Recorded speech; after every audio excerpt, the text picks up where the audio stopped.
বিশ্ব শান্তি, সম্প্রীতি ও মানবতার বার্তা পৌঁছে দিতে ফের দীর্ঘ সাইকেল সফরে বেরিয়ে পড়লেন দুর্গাপুরের বাসিন্দা শ্যামা প্রসাদ শর্মা।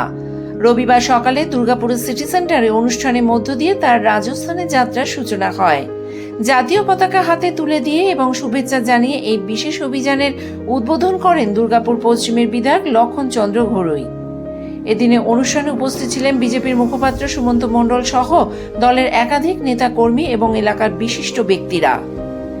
জাতীয় পতাকা হাতে নিয়ে বিশ্ব শান্তির বার্তা ছড়িয়ে দেওয়ার সংকল্পে রাজস্থানের উদ্দেশ্যে রওনা দেন শ্যামা প্রসাদ শর্মা। তাকে শুভেচ্ছা জানাতে এবং উৎসাহ দিতে সকাল থেকে ভিড় জমে সিটি সেন্টার এলাকায়।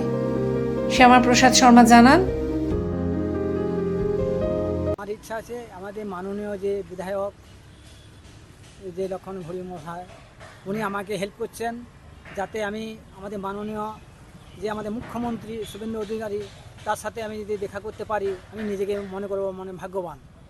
তা এনারা আমাকে পুরোটাই আমাকে হেল্প করছেন ওনাদের সাথে দেখা করার জন্য বা সাক্ষাৎ করে দেওয়ার জন্য। এই জন্য আমি গর্বিত অনুভব করছি। কি বার্তা নিয়ে সাইকেল যাত্রা শুরু? বিশ্ব শান্তির বার্তা নিয়ে। আমি চাই পুরো বিশ্ব শান্তিতে থাকুক, জাতি ধর্ম বর্ণ রং নির্বিশেষে আসুন আমরা সবাই একসাথে এগিয়ে চলি এবং শান্তি প্রতিষ্ঠা করি।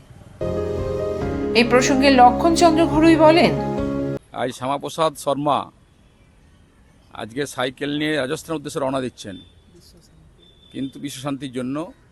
কিন্তু আজকে শুধু নয়, তিনি 2007 সাল থেকে লাগাতার ভারতবর্ষের একের পর এক জায়গায় ঘুরেছেন। দিল্লি গেছেন, মুম্বাই গেছেন, গোয়া গেছেন, লাদাখ গেছেন, আসাম গেছেন, কন্যাকুমারী গেছেন।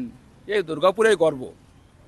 একজন সাধারণ ঘরের ছেলে ঘুগনি বিক্রি করে আর সেখানে দাঁড়িয়ে পড়ে এত বড় স্বপ্ন নিয়ে, কখনো পোলিওমুক্ত ভারত, কখনো বিশ্ব শান্তি, কখনো দূষণমুক্ত, এই যে একটার পর একটা করে চলেছেন। সরকার যে কাজ করে চলেছে তাই ভাই আমাদের শ্যামা শর্মা করছে।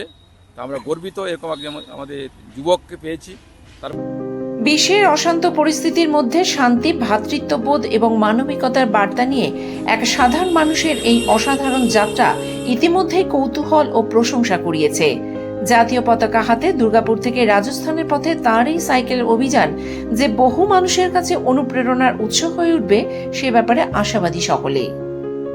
দুর্গাপুর থেকে সনাতন গড়াই রিপোর্ট, আমার কথা নিউজ।